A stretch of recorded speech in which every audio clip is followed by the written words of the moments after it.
하나, 둘, 셋. 네. 안녕하세요. 네, 반갑습니다. 원주교에서 교제하고 있는 고현철 형제입니다. 다들 오늘 옷이 화사해 보이십니다. 마치 밖에 단풍나무가 물들어 있듯이 천연 색깔의 옷들을 많이 입으셨네요. 굳이 밖에 나가지 않아도 여기 계신 분들, 형제 자매분들 뵈니까 단풍 구경 다 한 것 같습니다. 저 월에 살고 있는 원주는요, 지금 이제 단풍 색깔이 많이 물들었고요. 그리고 설악산에는 뭐 발 디딜 틈이 없다고 합니다.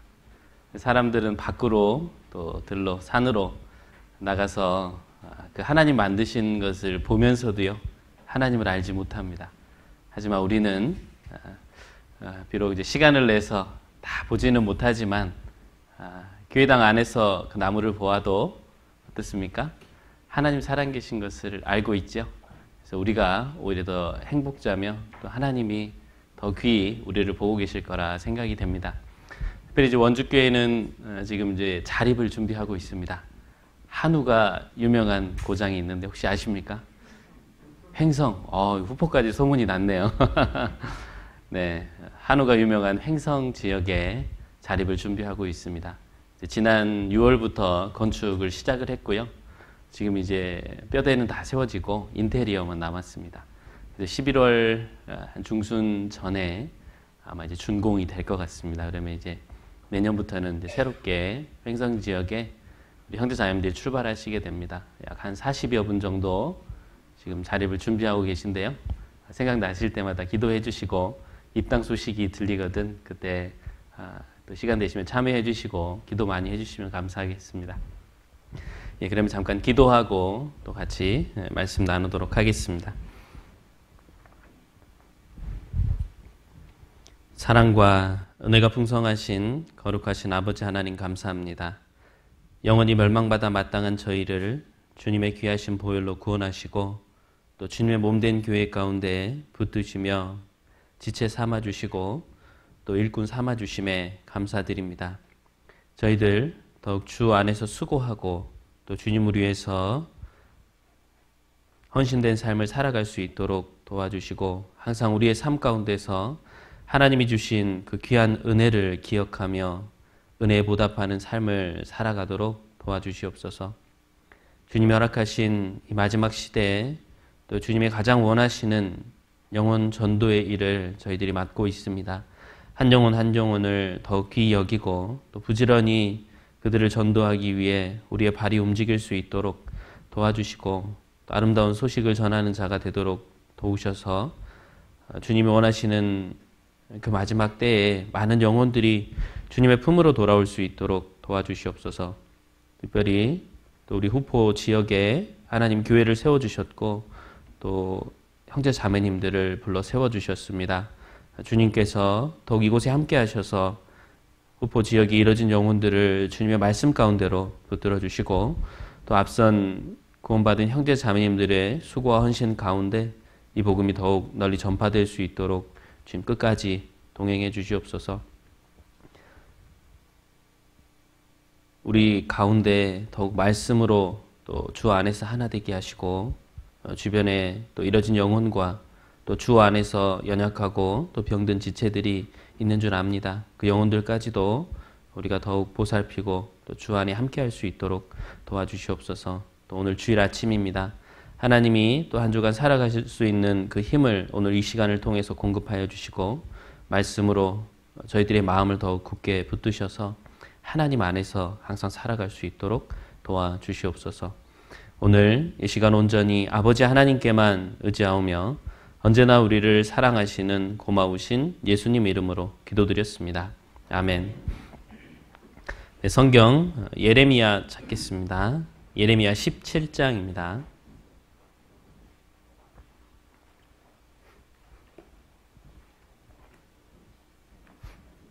예레미야 17장 5절부터 보시겠습니다.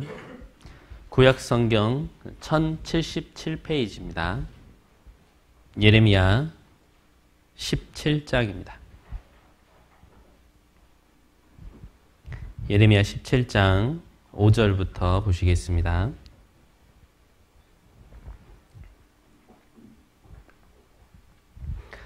예레미야 17장 5절부터 8절까지 말씀을요, 천천히 같이 한번 읽겠습니다.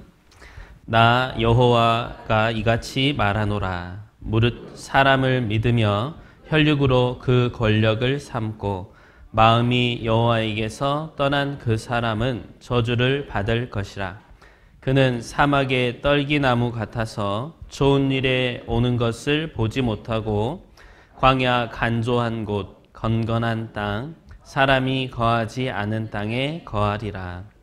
그러나 무릇 여호와를 의지하며 여호와를 의뢰하는 그 사람은 복을 받을 것이라. 그는 물가에 심기운 나무가 그 뿌리를 강변에 뻗치고 더위가 올지라도 두려워 아니하며 그 잎이 청청하며 가무는 해에도 걱정이 없고 결실이 그치지 아니함 같으리라. 예. 네, 후폭교회 하나님께서 함께 이렇게 말씀 나눌 수 있도록 해주심에 감사드립니다. 어제 저녁에 제가 좀 늦게 왔습니다. 원주교회에서 어제 찬양의 밤이 있었고요. 그래서 이제 원주권, 그 다음에 강원권 교회에서 이렇게 방문을 해주시고 해서 또 인사드리고 오는 것이 맞을 것 같아서 시작하고 1시간 정도 참여하다가 왔습니다. 여기 오니까 11시가 다 돼 가더라고요. 그래서 바쁜 마음에 왔는데 아침에 뭐 이것저것 준비하면서 사실 할 말은 많은데 좀 분주한 것 같습니다. 강대상에 서보면요. 준비는 많이 했는데 긴장해서 그런지 한 반 이상은 생각이 안 납니다. 인사말도 준비했는데 잊어버렸어요. 그래서 여러 가지 것들을 생각하다가 이제 잠시 그 후폭교회 홈페이지를 잠깐 보게 됐습니다. 홈페이지에 이제 교회 소개 내역이 있잖아요. 그래서 그 안에서 홈페이지에 그 기록된 내용들을 보면서 제가 구원받은 그곳에 있었던 것과 또 후포 지역에 복음이 전해지는 과정, 참 비슷하다는 생각이 들어서 마음속에 참 감동이 많이 됐습니다. 후폭교회에 보니까 김승배 목사님께서 1988년도에 학생들에게 복음을 전해주셔서 복음이 시작됐다는 것을 알게 됐습니다. 학생들에 의해서 이제 시작된 교회가 후폭교회하고 또 한 군데 있습니다. 혹시 아십니까? 노학교회. 예. 전라도 끝에 가면요, 땅끝 혹시 가보신 분 계신가 모르겠습니다. 이곳의 정반대 쪽에 있는데요. 전라남도 해남을 지나서 정말 우리나라 국토의 끝, 땅끝에서요, 배를 타고 30분을 가면 노화도라는 섬이 있습니다. 인구는 약 5,000명 정도 되고요. 근데 그곳에 하나님 복음의 씨앗을 뿌려주셨어요. 언제 뿌려주셨냐면 1991년도입니다.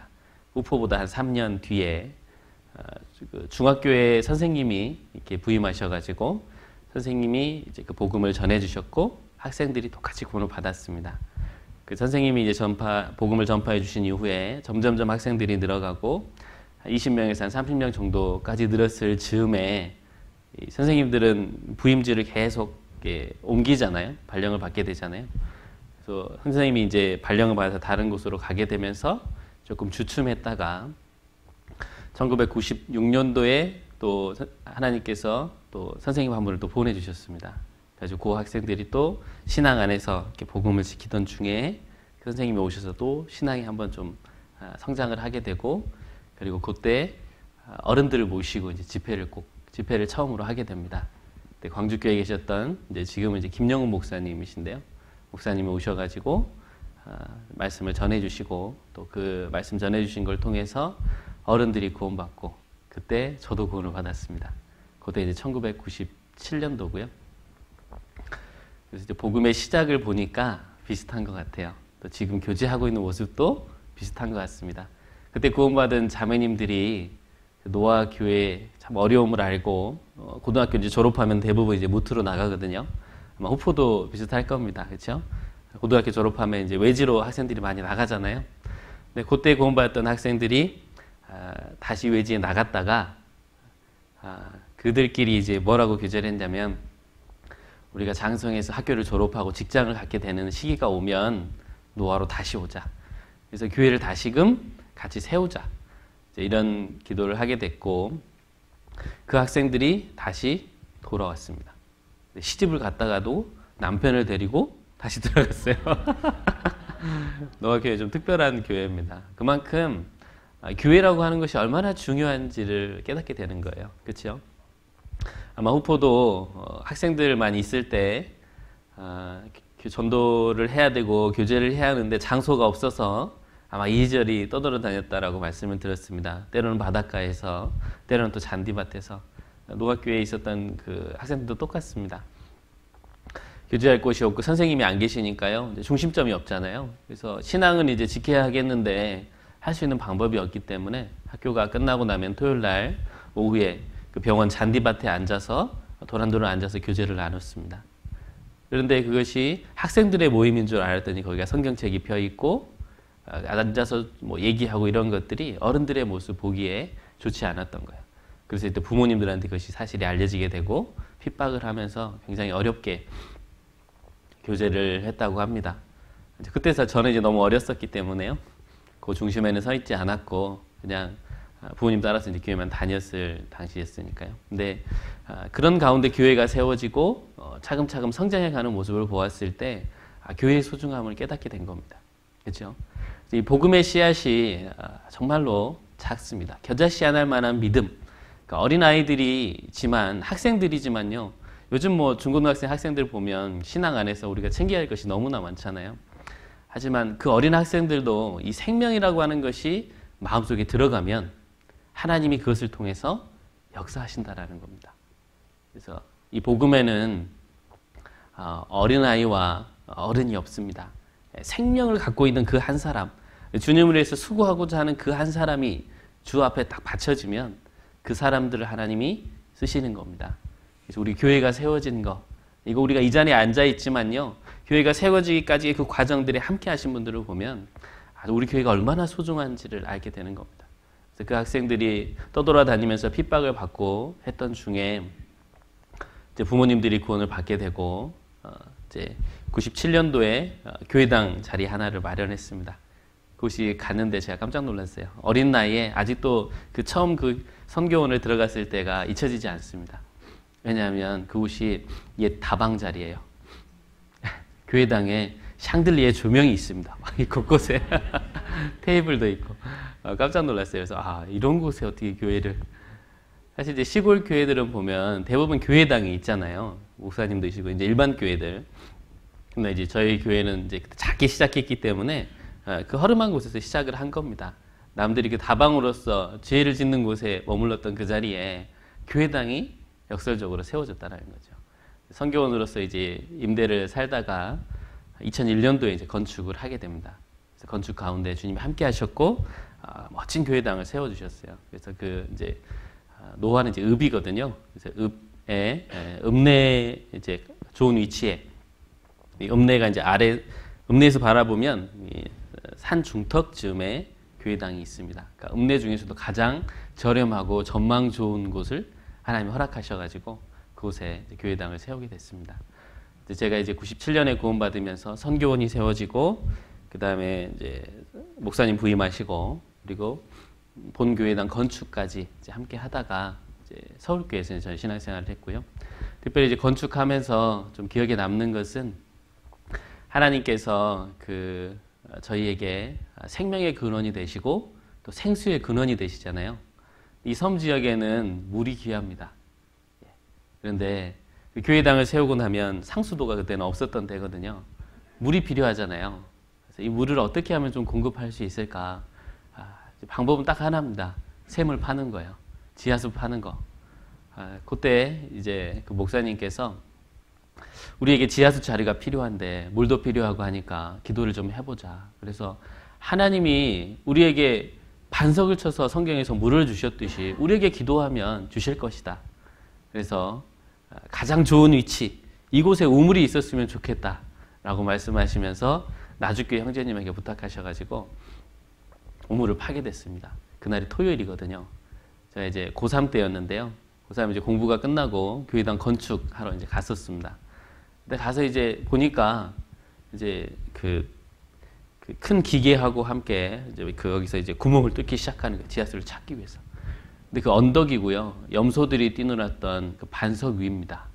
그래서 이게 돌려서 이게 뚫는데 바위니까 쉽지 않은 거야. 그래서 그 산 위에 있기 때문에 또 흙먼지 막 엄청 나는 겁니다. 원래 그 지하수 뚫을 때 물을 뿌리면서 해야 된다면서요.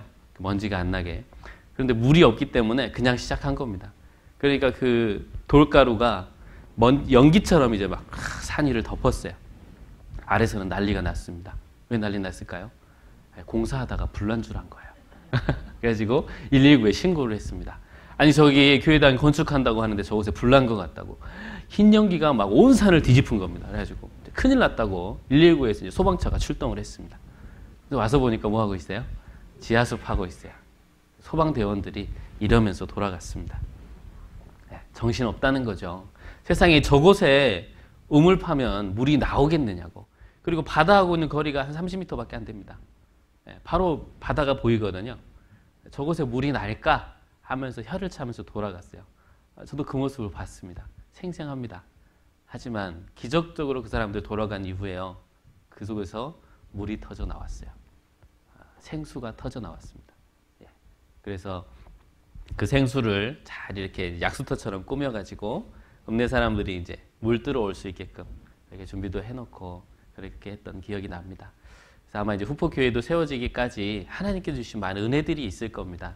그 안에 아마 참여하신 분들은요, 분명 하나님 주신 은혜를 받았을 거예요. 그 은혜를 받으신 분은 주님이 어떤 분이신 줄을 알기 때문에요, 이 교회에서 멀어져 간다라는 거 상상할 수 없는 일입니다.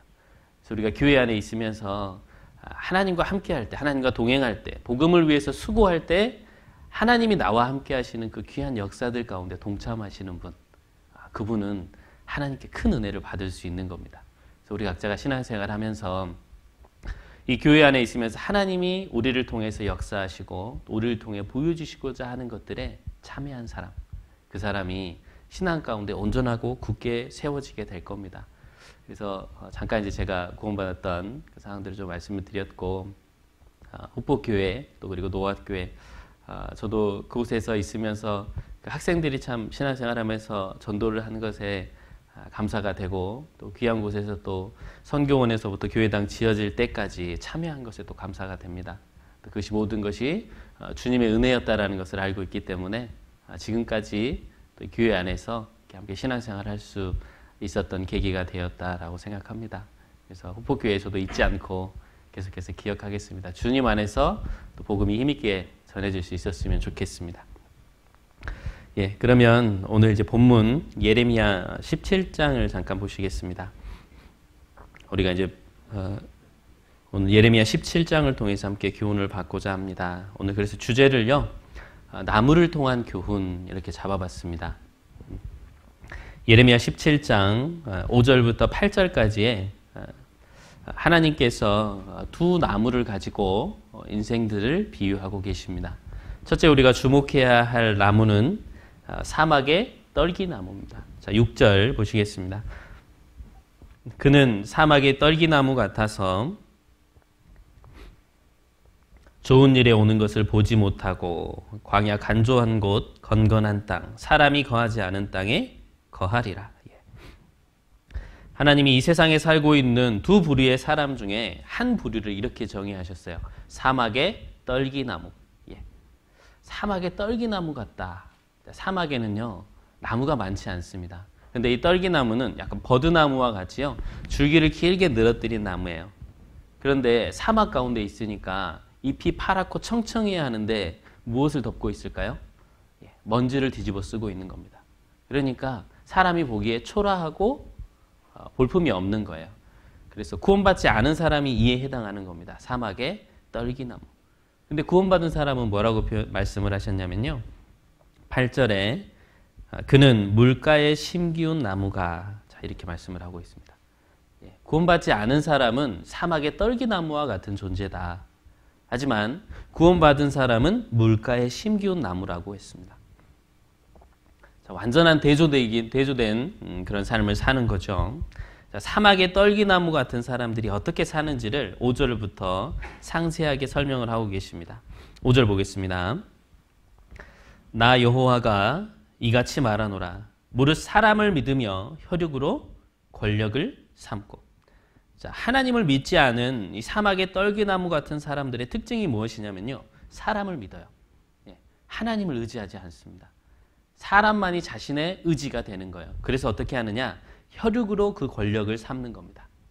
자, 세상에서 성공하기 위해서 그들에게 필요한 것이 무엇이냐면 하나님의 도움이 아니에요. 하나님을 알지 못하기 때문에 사람을 의지하는 겁니다. 그렇죠? 그래서 사업에서 성공하려면 어디로 가야 됩니까? 교회로 가야 된대요. 왜요? 그곳에 가면 많은 사람들이 모여있고 혈연, 지연, 한 사람이라도 더 내가 아는 사람을 늘려서 세상에서 성공하기 위해서 사는 겁니다. 그렇죠? 혈육으로 권력을 삼는 거예요. 뭐 사돈의 팔촌까지도 어떻게든 끈을 연결해가지고 사업에 성공하고 세상에서 잘 되려고 그 끈끈을 붙잡는 겁니다. 이들의 특징은 하나님과는 상관없는 삶이라는 거죠. 누구를 의지합니까? 사람을 의지합니다. 이 사람, 이 연약한 사람이 무슨 힘이 있습니까? 하나님께서는 이 사람의 수의 칠 가치가 어디 있느냐? 그 생명은 다 하나님께로서 주신 것인데 그 연약한 사람을 의지하는 인생들, 그 인생들은 사막의 떨기나무 같다라고 말씀을 하시는 겁니다. 자, 그리고 이어서 보겠습니다. 5절입니다. 마음이 여호와에게서 떠난 그 사람은 저주를 받을 것이라. 사람을 믿고 혈육으로 권력을 삼는 자, 즉 세상에서 성공하기를 위하는 것이 바로 이 권력이잖아요. 힘. 세상의 명예요, 권력을 잡는 사람, 이 사람은요 마음이 여호와에게서 떠나 있습니다. 그렇죠? 세상에 욕심이 많은 사람들은요 말씀을 들어도 그 말씀이 심겨지지 않습니다. 마음이 여호와에게서 떠나 있고 자신이 세상에서 권력을 잡고자 하기 때문에 그 권력의 맛을 본 사람은요 하나님을 찾지 않습니다. 이것이 바로 하나님을 믿지 않은 자의 특징이죠. 6절 계속 보겠습니다. 그는 사막의 떨기나무 같아서 좋은 일에 오는 것을 보지 못하고, 좋은 일에 오는 것을 보지 못한다라는 것은 뭘 의미하는 걸까요? 하나님이 약속하신 영원한 세계가 있잖아요. 그렇죠? 하나님이 예수 그리스도를 통해서 영원한 천국에 올 수 있는 길을 열어주셨습니다. 그래서 예수 그리스도를 맞이하고 예수 그리스도를 통해서 구원함을 얻은 사람은 나중에 영원한 천국을 약속해서 받는 거예요. 그런데 사막의 떨기나무처럼 하나님을 믿지 않고 사람을 의지하고 있기 때문에 이 사람에게는 그 약속된 것이 없다라는 거죠. 그래서 좋은 일에 오는 것을 보지 못한다라고 말씀을 하셨습니다. 자, 그리고 그는 어디에 사느냐? 이 사막의 떨기나무는 광야, 광야입니다. 나무 풀 한 폭이 없는 사막이에요. 광야, 아무것도 없어요. 이곳에는 간조한 곳이라 그랬습니다. 자, 간조하다라는 것은 뭐냐면요, 건조한 땅이라는 거예요. 나무가 살기 위해서는 물이 필요하잖아요. 광야에는 물이 없습니다. 나무는 물이 없이는 살 수 없어요. 마치 하나님을 떠난 인생이 광야, 그 건조한 곳에 있는 것과 같다라는 겁니다. 그러나 그는 그곳이 광야인지 깨닫지 못하는 거예요. 자, 그리고 사막의 떨기나무 같은 사람은요, 건건한 땅에 산다 그랬습니다. 건건한 땅. 어르신들이 건건하면 뭐 있는 거죠? 그렇죠. 예, 맞습니다. 건건하다라는 것은 소금기가 있는 거예요. 물이 건지럽다 이런 표현을 쓰시나 모르겠네요. 전라도에서는 이 바닷물, 저는 바닷가에 있었기 때문에요. 이 샘물, 지금 노아교회 그 샘물 말씀드렸잖아요. 너무 많이 이제 뽑아 올리니까 물이 뽑으면 이제 압력이 약해지잖아요. 그러니까 바닷가에 가까이 있으니까 이 바닷물이 최근에 유입돼 가지고 먹지를 못합니다. 근데 바닷물이 들어오면 식물들이 그것을 먹고 자랄 수 있습니까? 없습니까? 자랄 수 없습니다. 그렇죠? 그러니까 사막에 있고 간조한데 거기에 건건한 땅이에요. 소금기를 먹고 있는 땅입니다. 하나님을 알지 못하는 인생이 사는 곳은 척박한 곳이에요. 그런 곳에서 이 세상에 썩어져 갈 것들을 위해서 붙잡고 살아가는 사람이 바로 사막의 떨기나무와 같이 하나님을 알지 못하는 사람들의 인생이다라는 겁니다. 그럼 우리 그리스도인은 어떠한 삶을 살까요? 바로 뒤에 이어서 설명을 하고 계십니다. 하나님을 믿는 그 여호와를 의지하는 사람들, 7절입니다. 그러나 무릇 여호와를 의지하며 여호와를 의뢰하는 그 사람은 복을 받을 것이라.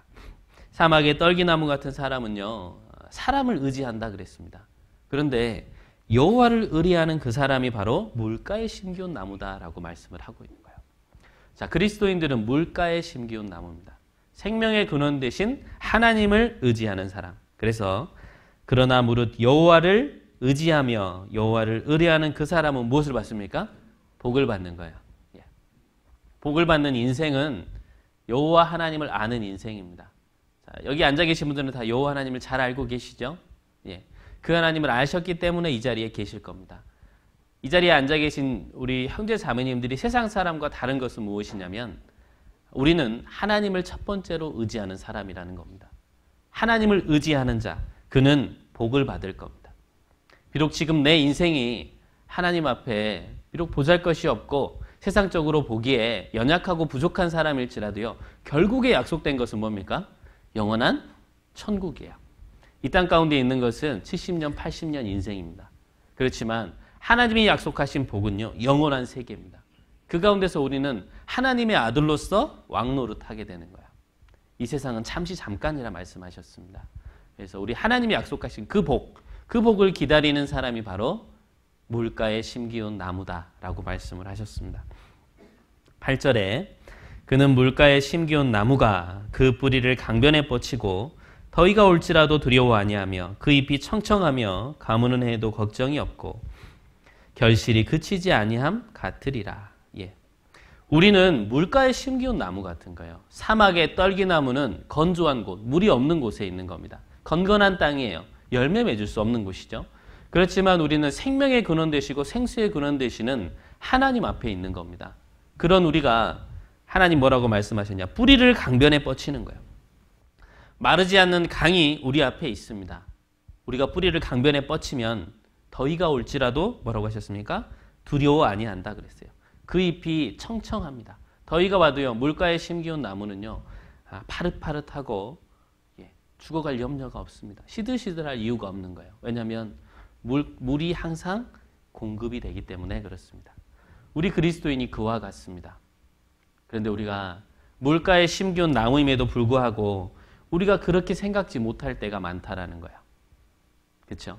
우리가 세상 살아가면서 분명 하나님이 나를 물가에 심겨주셨고 나에게 복을 약속하셨는데 세상 사람들을 바라보면 내가 초라해지는 것은 왜 그럴까요? 그 이유를 시편에 말씀을 하고 있습니다. 시편 92편을 한번 보겠습니다. 시편 92편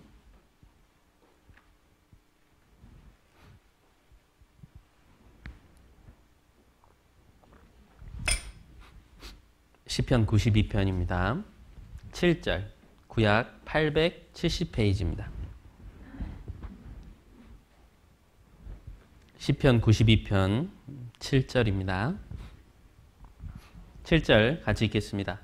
악인은 풀같이 생장하고 죄악을 행하는 자는 다 흥왕할지라도 영원히 멸망하리이다. 12절도 같이 읽겠습니다.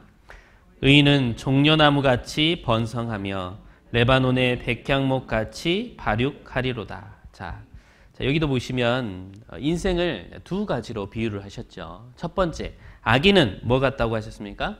풀같이 생장하고, 그렇죠? 악인은 풀처럼 생장한대요.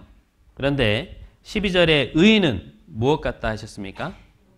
종려나무 같다 하셨어요. 성경에 보면 의인의 비유를 할 때 여러 가지 나무에 비유하시거든요.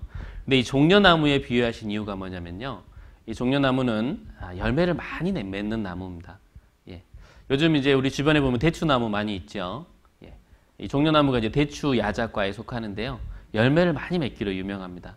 근데 대추나무가 아무리 많이 열매 맺어도 이 종려나무처럼 많이 맺는 나무는 보지 못했어요. 이 종려나무가 한번 나무에 열매를 맺기 시작하면요. 한 나무에서 약 8,000개 이상의 열매가 나온답니다. 대추나무 혹시 앞집에 있는 내 집 앞에 있는 대추나무에서 8,000개 이상 따신 분 계세요? 없으시죠? 한 나무에서요. 열매가 8,000개씩 나와요. 종려나무는 그리스도인을 상징하는 겁니다. 그리스도인은 열매 맺는 삶을 살아야 되잖아요. 이후에 제가 좀 다시 설명드리겠지만 그리스도인은 나무에 비유했습니다. 열매 맺는 삶을 살아야 돼요. 그래서 의인은 종려나무다라고 하신 거예요. 그런데 자, 우리가 악인에 대해서 좀 보죠. 자, 7절에 말씀하신 악인. 악인은 무엇처럼 성장합니까? 풀처럼 성장해요. 자, 여러분 나무하고 우리가 풀을 심습니다. 자, 풀과 나무 중에 어떤 것이 빨리 자라죠? 풀이 훨씬 빨리 자라죠. 비교할 수 없습니다.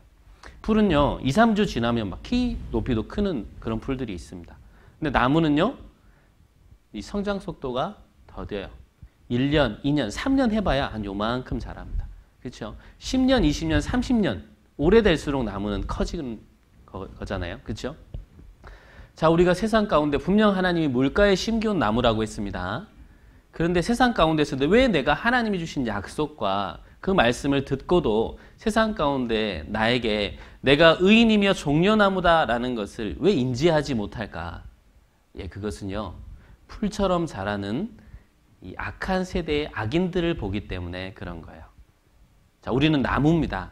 나무니까 성장 속도가 느려요. 그러니까 나는 이제 막 가지 몇 줄기 펼치고 있는데 풀은 어떻습니까? 성장 속도가 엄청나요.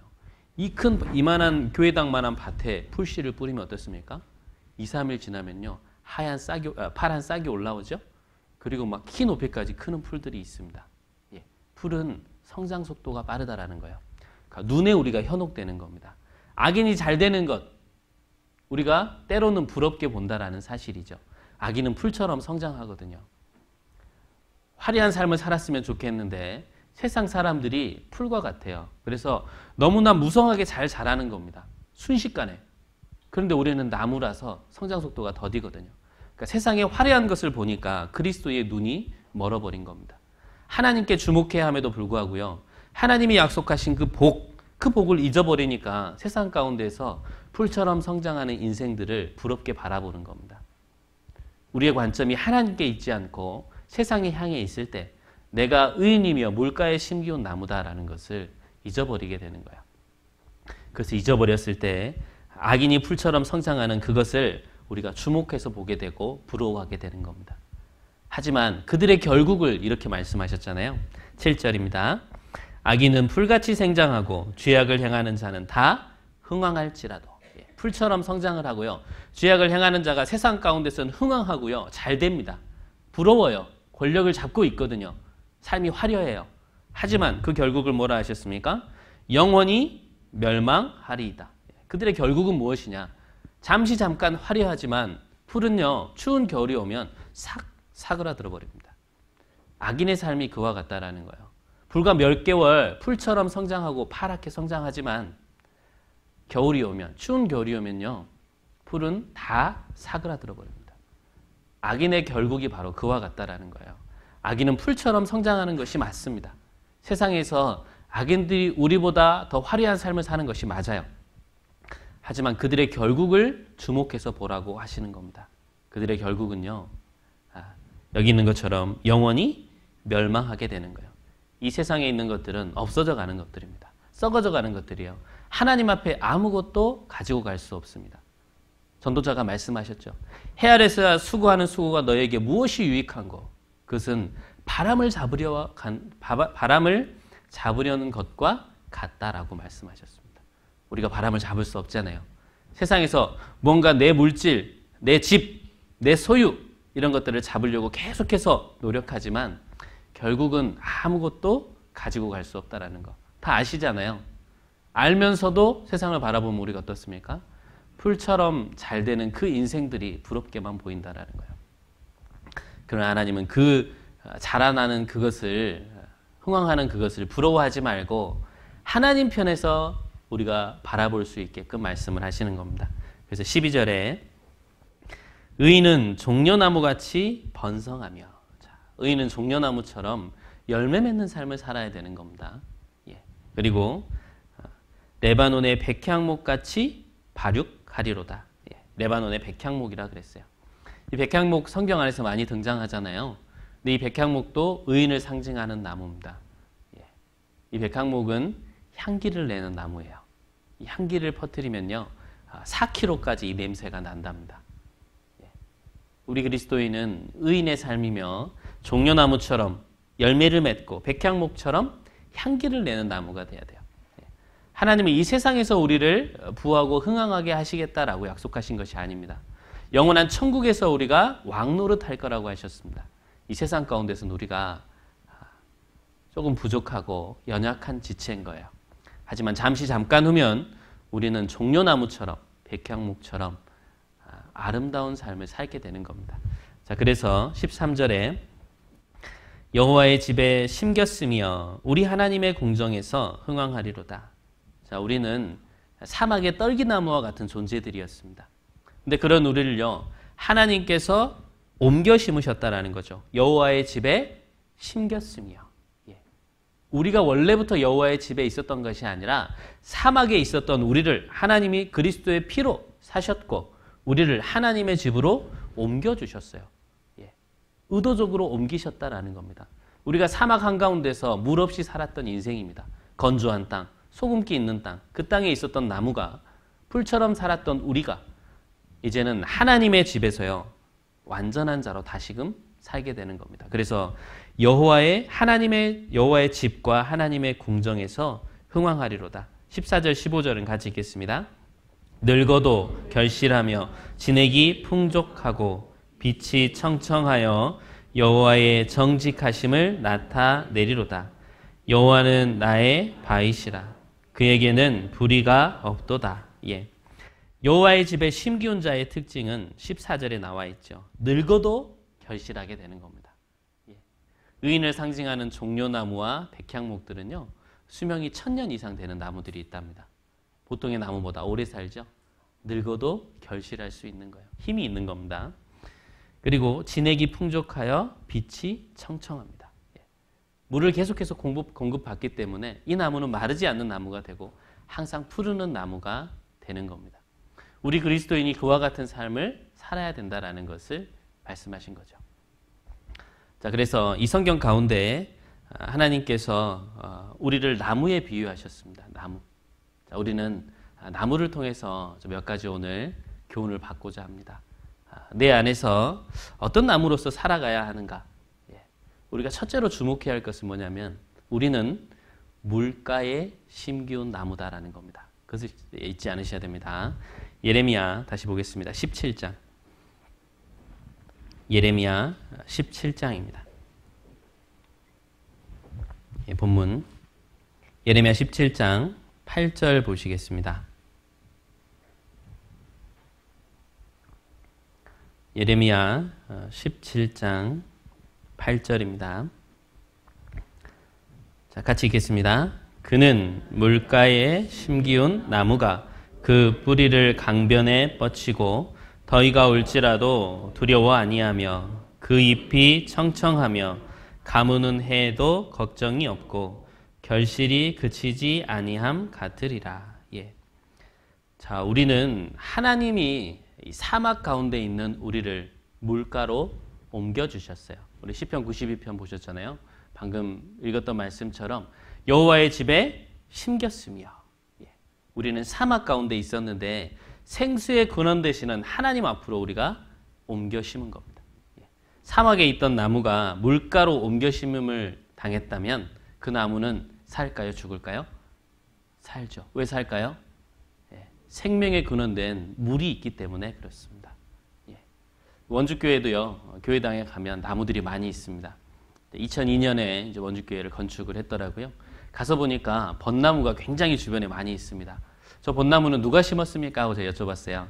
그랬더니 교회당 입당식을 할 때 형제 자매님들이 한 집에서 한 그루씩 다 그 나무를 심었다고 합니다. 그래서 나무들이 누가 심었는지 안 돼요. 그런데 같은 시기에 심었음에도 불구하고 나무가 어떤 나무냐, 벌써 막 한 20년이 지났으니까 20년 되니까 이런 아름드리 나무가 있어요. 벚나무가. 근데 어떤 나무는 요만합니다. 차이가 나요. 왜 그럴까요? 두꺼운 나무는요, 바로 그 옆에 개천이 있어요. 비가 올 때마다 거기에 물이 흐릅니다. 그러니까 그 개천 가운데 있는 그 옆에 있는 나무는요, 물을 계속해서 더 많이 공급받는 거죠. 그러니까 성장하는 것이 달라요. 큽니다. 그런데 이 반대편에 있는 벚나무들은요, 같은 시기에 심었는데도 그 반 사이즈밖에 안 돼요. 왜 그럴까요? 물의 공급을 받지 못한 겁니다. 이 물가에 심기었다라는 것, 모든 생명체는 물을 필요로 하죠. 그런데 하나님께서 뭐라 말씀하시냐면 예수 그리스도도 말씀하셨지만 생명의 근원 되신다라고 말씀을 하셨습니다. 이스라엘 백성들이 광야에서 40년을 살았잖아요. 그때 물이 없음으로 하나님께 원망했습니다. 그때 하나님이 모세를 통해서 반석을 쳐서 물을 내주셨죠. 그러니까 사막은 물이 없는 곳입니다. 하지만 능력 있으신 하나님을 의지하니까 그들이 물을 공급을 받았던 거예요. 우리도 마찬가지입니다. 우리가 사막 가운데 있었지만 이제는 생수의 근원 되시는 하나님께로 옮겨 심은 자가 됐어요. 그런 우리는 항상 하나님께로부터 이 물이 생수가 공급된다는 것을 잊지 않아야 됩니다. 여기 잡으시고 요한복음 4장을 한번 보시겠습니다. 요한복음 4장입니다.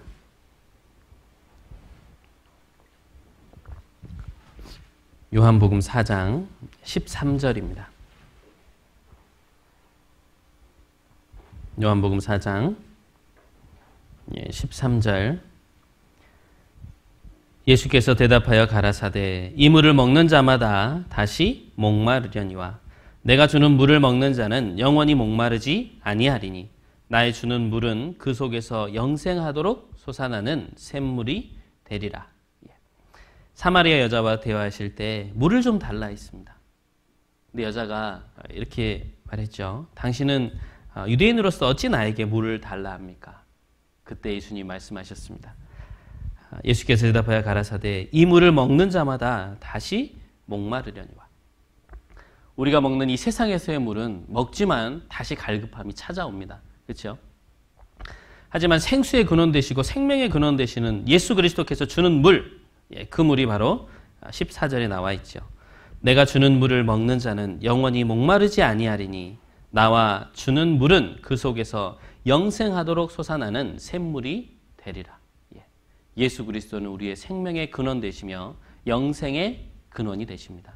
우리가 예수 그리스도 앞에 나왔기 때문에 생명의 근원이신 그리스도를 통해서 공급을 받고 있어요. 그렇죠? 공급 받고 계시죠? 네, 안 받고 계세요? 우린 다 받고 있습니다.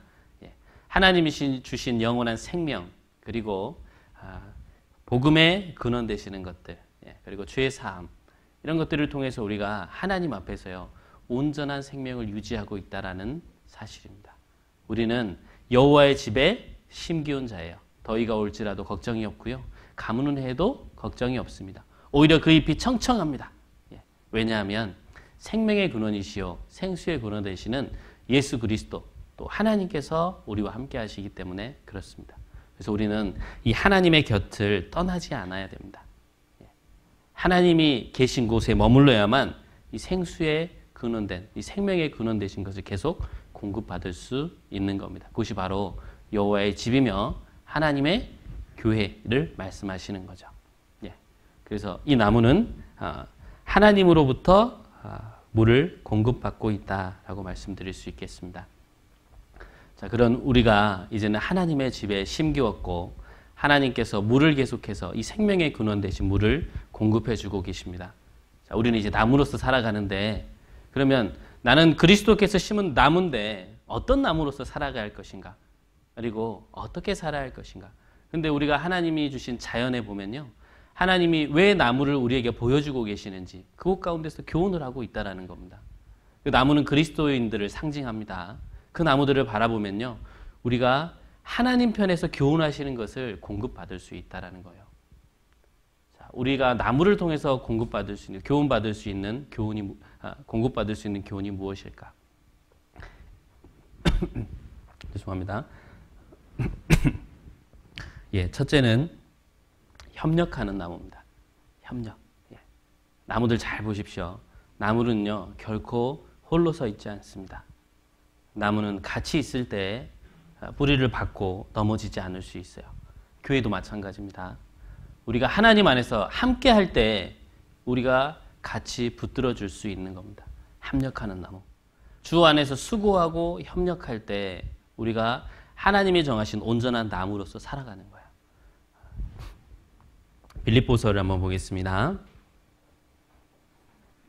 빌립보서 1장 27절입니다. 신약성경 318페이지입니다.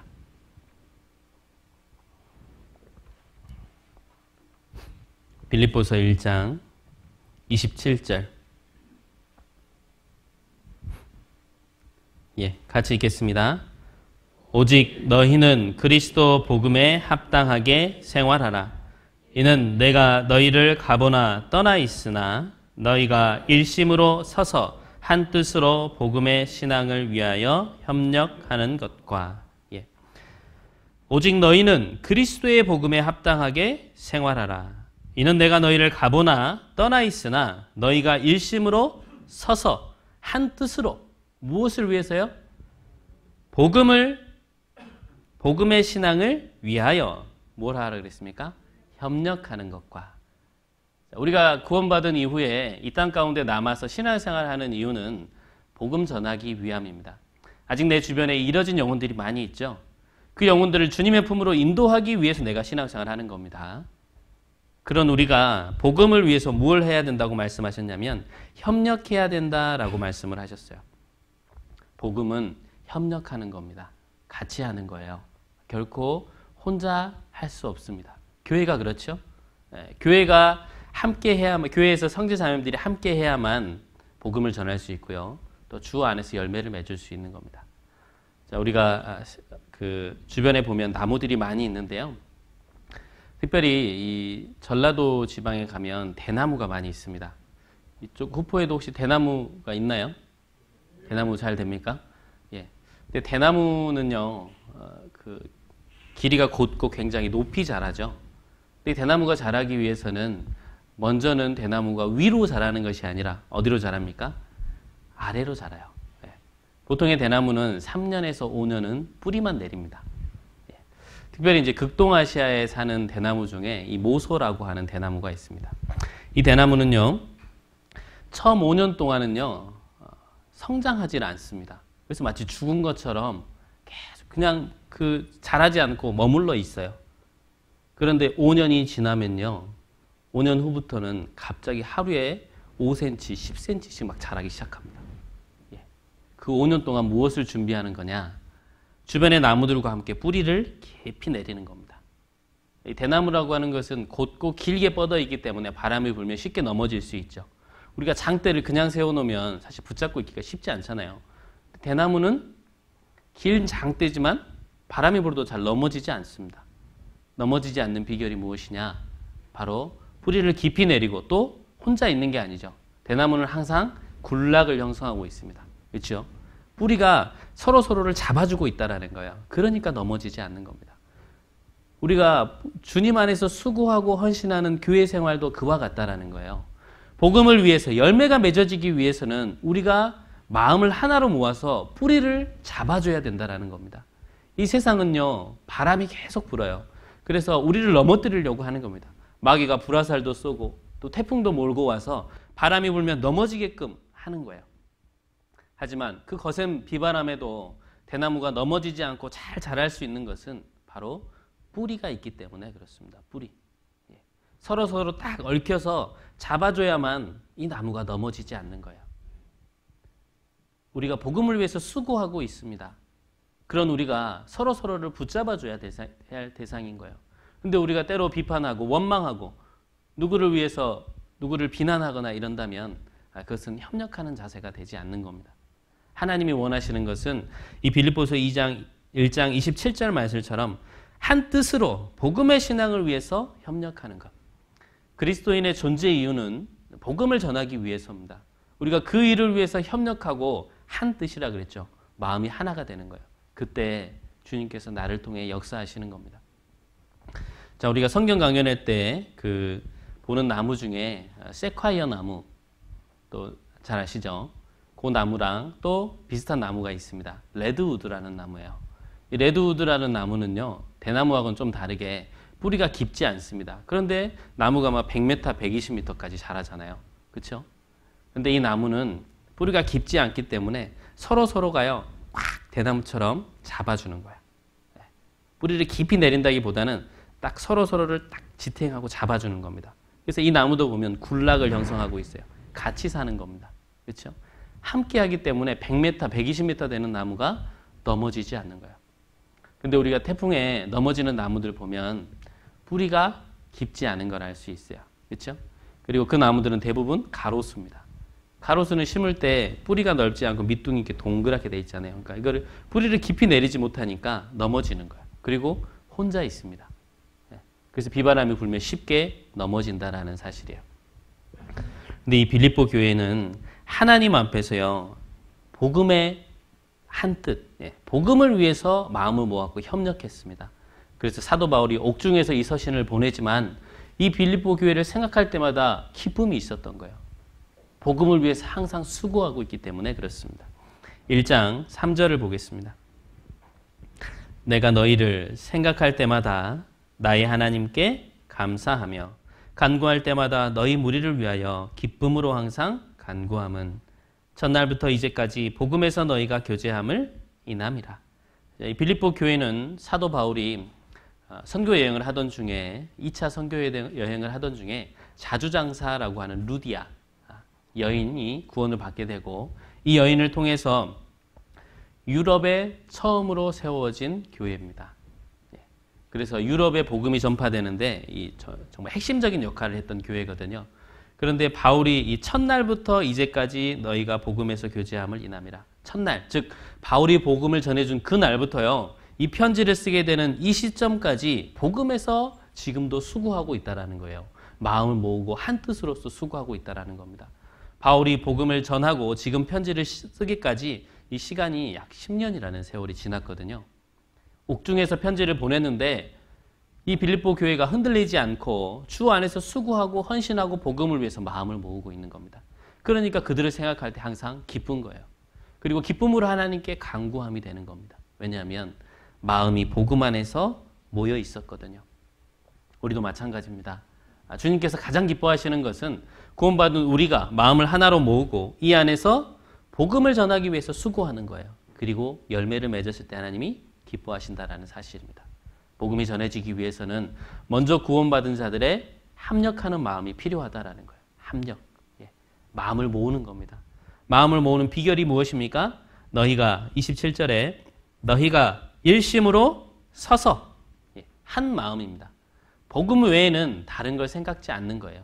하나님 외에는 다른 걸 생각지 않은 겁니다. 우리가 하나님을 향한 관점으로 보지 않고 세상에서 내가 보는 관점으로 형제 자매를 보니까 원망하며 비난할 것이 생기는 겁니다. 그러나 하나님 보시기에는 다 똑같은 사람이에요. 나도 하나님 보시기에 연약하고 부끄러운 자입니다. 하지만 나에게 은혜를 주셨죠? 동일하게 옆에 있는 형제 자매에게도 주셨습니다. 그 사람을 판단하고 비난하는 데 시간을 보낼 것이 아니라 복음을 위해서 수고하는 것에 함께하는 그 사람, 그 사람을 하나님이 아름답게 보시며 그에게 생수를 계속해서 공급해 주신다라는 사실입니다. 주 안에서 협력할 때 우리가 복음이 전해질 수 있습니다. 나무는 협력하면서 의지하고 같이 살아가고 있어요. 그리스도인도 마찬가지입니다. 우리는 물가에 심겨온 나무예요. 같이 있습니다. 우리는 주 안에서 복음 안에서 수고해야 됩니다. 자, D.L. 무디가요. 복음을 힘있게 전했습니다. 그런데 교회에 나오지 않은 한 형제가 있어요. 갓 구원받았는데 교회를 안 나오는 겁니다. 그래서 이 D.L. 무디가 여러 형제 자매들과 함께 신방을 갔습니다. 신방을 가서 이제 그 형제를 만났어요. 근데 그 형제가 뭐라고 얘기했냐면, 저는 이제 구원받았기 때문에 저 혼자 복음을 전하면 세상에서 열심히 살겠습니다. 저는 충분히 혼자 살 수 있습니다. 그래서 교회를 나가지 않고도 나 스스로 복음을 힘있게 전할 수 있습니다. 이렇게 얘기하는 거예요. 세상에서 혼자 있으면 그리스도인 같이 살 수 있습니까? 살 수 없죠. 그래서 그날이 굉장히 추운 날이었습니다. 그래서 D.L. 무디가 난로에서요, 숯을 하나 딱 꺼냈어요. 그리고 바깥에 딱 놓았습니다. 잠시 후에 이 숯은 어떻게 됐을까요? 꺼졌죠. 형제님도 나중에는 이와 같이 될 겁니다. 우리가 함께 모여 있을 때, 난로에 같이 그 열을 내고 있을 때는 같이 있기 때문에요, 이 열기가 식지 않습니다. 하지만 혼자 나와서 동떨어져 있으면요, 이것은 반드시 식게 돼 있어요. 왜냐하면 세상은 차갑기 때문에 그렇습니다. 복음은 뜨겁지만, 하나님 안에서 있는 것은 뜨겁지만 세상은 차가운 것이에요. 금방 내 마음이 식게 되는 겁니다. 그래서 우리가 주 안에서 하나님의 집에서 연결되어서 수고해야 되는 거예요. 복음 안에서 함께 마음을 모아야 되는 겁니다. 이것이 바로 협력하는 나무가 돼야 될 것을 말씀하시는 거예요. 그렇죠? 로마서 8장도 한번 보겠습니다. 로마서 8장입니다.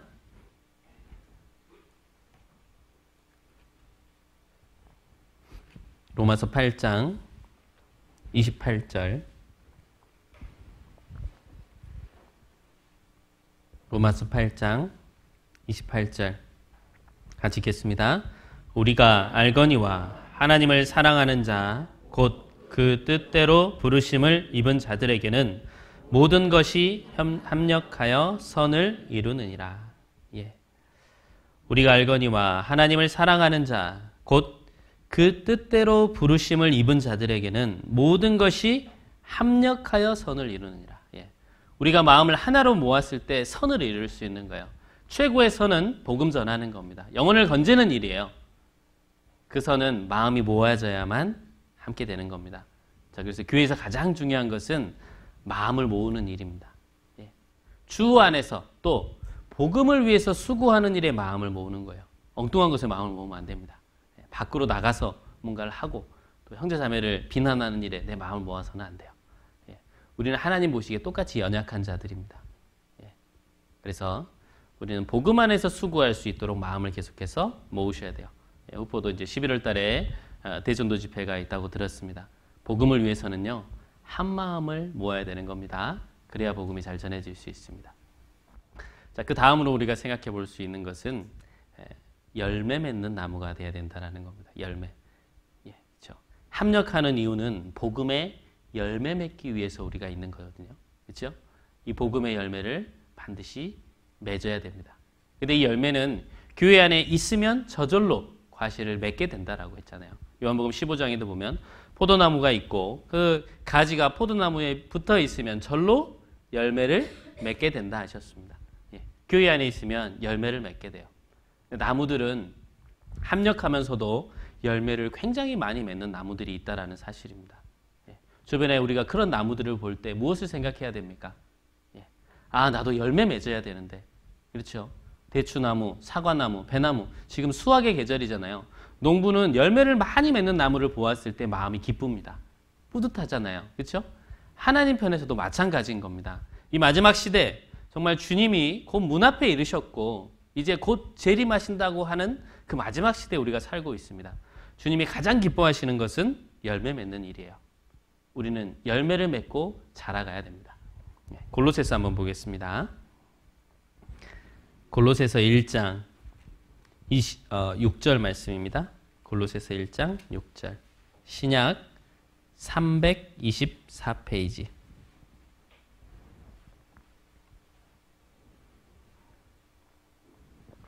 신약 324페이지. 골로새서 1장 6절. 같이 읽겠습니다. 이 복음이 이미 너희에게 이르매 너희가 듣고 참으로 하나님의 은혜를 깨달은 날부터 너희 중에서와 같이 또한 온 천하에서도 열매를 맺어 자라는도다. 예. 우리에게 복음이 너희에게 이르매. 예. 복음이 우리에게 이르렀습니다. 너희가 듣고 들었죠? 무엇을 들었습니까? 참으로 하나님의 은혜를 깨달은 날. 예. 하나님의 은혜를 들었잖아요. 복음 안에서 우리가 내 죄사함에 대한 소식을 들었습니다. 그것이 바로 하나님의 은혜죠. 내 죄를 대신해서 예수 그리스도께서 십자가에 못 박히신 것. 이것이 바로 하나님의 은혜입니다. 그 은혜를 통해 내가 구원을 받았어요. 구원을 받고 끝이 아니죠. 뒤에 말씀하신 것이 무엇입니까? 하나님의 은혜를 깨달은 날부터 너희 중에서와 같이 또한 온 천하에서도 무엇을 맺습니까? 열매를 맺어 자라는도다. 예. 그 열매 맺기까지 계속해서 자라는 겁니다. 그리스도인은 열매 맺는 삶을 살아야 돼요. 내 가운데서도 열매를 계속 맺어가야 됩니다. 이 복음의 시작, 후포교회 어린 학생들이었습니다. 그렇죠? 어린 학생들이었고 사실 그들에게 무엇을 기대할 수 있었을까? 사람의 눈으로서는 크게 기대할 것이 없었어요. 하지만 하나님은 그 가운데 역사하시고자 하는 뜻이 있으셨던 겁니다. 그 어린 학생들이지만 복음 안에서 수고했고요. 복음 안에서 마음을 모았습니다. 부모님이 구원받고 한 명씩 한 명씩 늘어서 지금 이렇게 많은 분들이 앉아 계시잖아요. 그렇죠? 열매를 맺었죠. 우리는 또 우리 나름대로의 열매를 맺고 살아야 됩니다. 아까 말씀드린 종려나무, 성경 안에서 종려나무, 이것은 의인을 상징하는데 예수님이 나귀를 타고 예루살렘에 입성하실 때 어린아이들이 호산나 호산나 하면서 나뭇가지를 흔들었습니다. 그 나무가 뭐냐? 바로 종려나무예요. 이 종려나무는 의인을 상징하는 겁니다. 아까 말씀드렸듯이 이 종려나무는 열매를 맺기 시작하기까지는 약 10년의 세월이 걸려요. 하지만 열매를 맺으면 한 번에 막 8,000개씩 맺는 겁니다. 주렁주렁 막 열리는 나뭇가지가 막 축 처질 정도로 열매가 많이 맺힙니다. 그래서 의인을 상징하는 거예요. 우리 그리스도인은 열매 맺는 삶을 살아야 됩니다. 그리고 이 나무는 수백 년을 삽니다. 200년, 300년 살면서도요, 열매를 맺어요. 그리고 이 종려나무의 특징이 뭐냐면, 종려나무의 이 학명, 그러니까 나무의 그 이름의 근원을 보면요, 불사조입니다. 불사조. 불사조. 왜 불사조인지 아세요? 보통의 나무는 밑둥을 탁 자르면 어떻습니까? 죽죠. 그리고 심지어 이 나무를 불에 태웁니다. 그런데도 나중에 싹이 올라와요. 이게 바로 종려나무입니다. 의인을 상징하는 거예요. 의인은 밑둥을 자르고 나무가 종려나무처럼 죽은 것 같지만 나중에 어떻게 해요? 생명이 있어서 다시 살아나요. 이게 바로 종려나무입니다. 하나님이 창조하실 때부터 사실은 자연 만물에 하나님이 모든 것을 계획하시고 교훈을 주고 계신 거예요. 그런데 우리가 그것을 다 알지 못하는 겁니다. 예를 들자면 우리가 밖에 이제 단풍을 보잖아요. 단풍. 근데 우리는 항상 단풍을 본다라고 생각하기 때문에 뭐 올해도 작년에도 있었고 자연스럽게 단풍이 이어진다라고 생각할 수 있습니다. 하지만 하나님이 창조하신 피조물 중에 색깔을 완전하게 구별할 수 있는 이 생명체는 사람밖에 없답니다. 그것이 무엇을 말씀하시냐? 하나님이 창조하실 때부터 인생들에게 아름다운 것을 공급해 주시고 인생들에게 교훈하시기 위해서 모든 것을 사람에게 초점 맞춰서 창조하셨다라는 거예요. 그래서 창세기에 보면 하나님이 창조하실 때마다 하나님 보시기에 나빴더라? 좋았더라. 왜 좋았을까요? 하나님의 사랑의 짝인 존귀한 내가 사람이 그것을 보고 기뻐할 줄을 알았던 겁니다. 우리가 자연을 보고 단풍을 보면 어떻습니까? 아름답다라고 느끼잖아요. 그렇죠? 그 아름다움을 생각하고 바라볼 수 있는 존재가 바로 사람밖에 없다는 사실이에요. 그러니까 하나님은 창조하면서부터 이것에 대한 교훈들을 사람에게 다 주기 위해서 초점을 맞춰 놓으셨다라는 겁니다. 그러니까 종려나무는 왜 성경 속에서 의인을 상징하느냐? 열매를 많이 맺고 영원히 죽지 않습니다. 그렇기 때문에 의인을 상징하는 거예요. 그리고 성경 속에 보면 감람나무도 등장을 합니다. 그렇죠? 감람나무 많이 들어보셨죠? 감람나무도 이렇게 열매를 많이 맺는 나무예요. 그래서 의인을 상징하는 나무입니다. 이 감람나무도 보통 100년에서 한 200년 정도를 자라고요. 어떤 나무는 1000년 이상을 자라는 나무도 있답니다. 그러니까 풀과는 완전 다른 삶이다라는 것을 교훈하시는 거고, 이 감람나무도 이제 올리브 나무하고 똑같은데요. 열매를 맺을 때 8,000개 이상을 맺는데요. 그러니까 성경 속에 하나님이 의인을 상징하는 나무는 뭔가 특별함이 있다라는 겁니다. 그러나 우리가 그것을 보면서도 깨닫지 못할 때가 많다라는 거죠. 그래서 하나님이 의인들에게 주목하시는 것이 무엇이냐? 그것은 바로 열매 맺는 삶입니다. 내가 주 안에서 열매를 맺을 때 하나님이 그것을 아름답다 하시며 의인으로서 정확한 삶을 살고 있다, 기뻐하신다라는 거예요. 그래서 내가 주 안에서 열매 맺는 삶을 살 때 하나님이 가장 기뻐하시는 겁니다. 근데 그 열매를 맺기 위해서는 쉽습니까? 어렵습니까? 어렵죠. 열매가 쉽게 맺히지 않습니다. 그래서 이 열매가 맺기 위해서 내가 해야 할 일이 있어요. 뭘 해야 될까요? 열매를 맺기 위해서는 우리가 향기를 내야 됩니다. 향기. 그리스도의 향기를 계속해서 퍼뜨려야만 그 좋은 냄새를 맡고 곤충들이 꽃에게 다가가는 것처럼 이뤄진 영혼들이 그 향기를 맡고 주님의 품으로 올 수 있도록 우리는 향기를 내는 나무가 돼야 돼요. 향기 내는 나무. 고린도후서를 한번 보겠습니다. 고린도후서 2장을 보시겠습니다.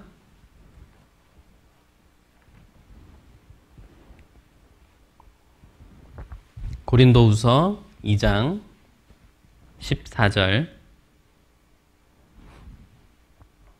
고린도후서 2장 14절로 16절 말씀입니다. 고린도후서 2장 14절로 16절 말씀. 신약 287 7페이지입니다. 14절부터 16절까지 우리 같이 한번 읽겠습니다. 항상 우리를 그리스도 안에서 이기게 하시고 우리로 말미암아 각 처에서 그리스도를 아는 냄새를 나타내시는 하나님께 감사하노라. 우리는 구원 얻는 자들에게나 망하는 자들에게나 하나님 앞에서 그리스도의 향기니 이 사람에게는 사망으로조차 사망에 이르는 냄새요 저 사람에게는 생명으로조차 생명에 이르는 냄새라. 누가 이것을 감당하리요? 예. 우리는 하나님 앞에서 그리스도의 향기니. 예. 우리는 하나님 앞에서 그리스도의 향기를 내는 나무가 되어야 됩니다. 제가 서두에 백향목에 대해서 말씀을 드렸었죠. 이 백향목은 그 솔로몬 궁정에서도 그 성전을 건축할 때 기둥으로 썼던 나무입니다. 그렇죠? 이 백향목도 의인을 상징하는데요. 이 백향목은 추운 지방에서 자랍니다. 레바논 지역에 많이 있는데요. 이 나무는 한 2,000m 이상에서 자라요. 고산지대에서. 그런데 이 나무의 특징이 뭐냐면 성장이 더디다라는 겁니다. 추운 날씨에 있기 때문에 척박한 환경에서 쉽게 자라갈 수 없어요. 그래서 1년에 1cm밖에 안 큰대요. 1년에 1cm. 그러면 10cm 크려면 몇 년 걸려요? 10년 걸리죠. 100cm 크려면요? 100년 걸리는 거예요. 목재를 쓰려면 몇 년 커야 될까요? 보통 20년에서 30년은 커야 돼요. 그렇죠? 그런데 이 성장이 더디기 때문에 이 나무가 성장은 더디지만 내구성, 단단한 겁니다. 그러니까 건축물에 목재로 써도요, 기둥으로 써도 큰 문제가 없는 거예요. 하나님이 시련 가운데서 그 레바논의 백향목을 다듬어 가시는 겁니다. 고난 중에 있지만 단단해요. 그러니까 보통의 나무는 막 잘 자라잖아요. 그런데 성장이 더디지만 단단한 겁니다. 의인의 삶이 그와 같다라는 거예요. 그리고 세상에서 보기에는 화려하지 않고 성장이 더딘 것처럼 보이지만 하나님 보시기에 우리가 내면에는 단단한 것이 있다라는 겁니다. 그리고 이 레바논의 백향목은 향기를 내는 나무라는 거예요. 향기. 아까도 말씀드렸지만 이 향기가 한번 퍼지면요 4km 이상 퍼집니다. 4km면 그 후포 이 뇌를 읍내 전체를 거의 대부분을 감당할지도 몰라요. 한 그루가. 그만큼 향기가 진하다라는 거예요. 우리는 하나님의 나무로서 의인으로서 살고 있습니다. 그런 우리가 하나님 앞에 향기를 내야 되는 것이 마땅해요. 그렇죠? 그런데 내 삶 가운데 향기가 나지 않는다면 그리스도를 향한 그리스도의 향기를 내뿜는 향기가 나오지 않는다면 나를 통해서 열매를 맺을 수 없겠죠. 그렇죠? 여기 고린도후서의 16절에 보시면 이런 말씀이 있죠. 이 사람에게는 사망으로 쫓아 사망에 이르는 냄새요 저 사람에게는 생명으로 쫓아 생명에 이르는 냄새라. 이 세상에는 두 가지 냄새가 있는 겁니다. 사망의 냄새 그리고 생명의 냄새. 생명의 냄새는 영혼을 구원함으로 이끄는 그리스도의 향기가 되는 겁니다. 사망의 향기는 세상의 것이죠. 마귀의 향기입니다. 우리는 그리스도인으로 살고 있습니다. 하나님 앞에 또 그리스도 앞에 우리는 향기를 내뿜는 자가 돼야 돼요. 아름다운 향기가 우리를 통해서 나야 됩니다. 옆에 계신 분들 냄새 한번 맡아볼까요? 네, 한번 맡아보시죠. 좋은 냄새 납니까? 네? 세상에서 말하는 좋은 냄새 말고 그리스도의 향기가 나냐 그 말이에요. 하나님 안에서 그리스도인에서 삶을 살아가는데 그리스도의 행실, 아름다운 냄새를 품고 있느냐 그 말이에요. 아름다운 향기가 나면 곤충들이 자연적으로 모여듭니다. 그죠? 그것처럼 우리를 통해서도 아름다운 향기가 나야 돼요. 그리스도인의 올바른 행실을 의미하는 겁니다. 내가 주 안에서 함께 할 때 주님께서 아름다운 향기를 내게 하시는 겁니다. 아름다운 향기를 내는 그에게 생명의 냄새를 좇아서 다가오는 사람들이 있어요. 그 사람들을 주님의 품으로 인도하는 겁니다. 우리 각자의 삶 가운데 아름다운 향기를 내셔야 돼요. 하나님께서 아름다운 꽃과 향기 내는 나무를 주신 이유가 무엇이냐? 그것을 통해 우리를 교훈하게끔 하시는 겁니다. 나에게도 마땅히 그런 아름다운 향기가 나야 됨을 말씀을 하고 있는 거예요. 그래서 우리가 레바논의 백향목처럼 아름다운 향기를 내는 그런 나무가 될 수 있도록 항상 우리의 삶을 바로잡아야 됩니다. 자, 그리고 네 번째로 우리가 또 교훈 받을 수 있는 나무. 예. 성령에 붙들린 나무가 돼야 됩니다. 예.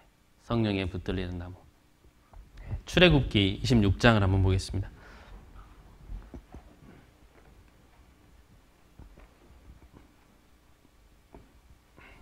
출애굽기 26장.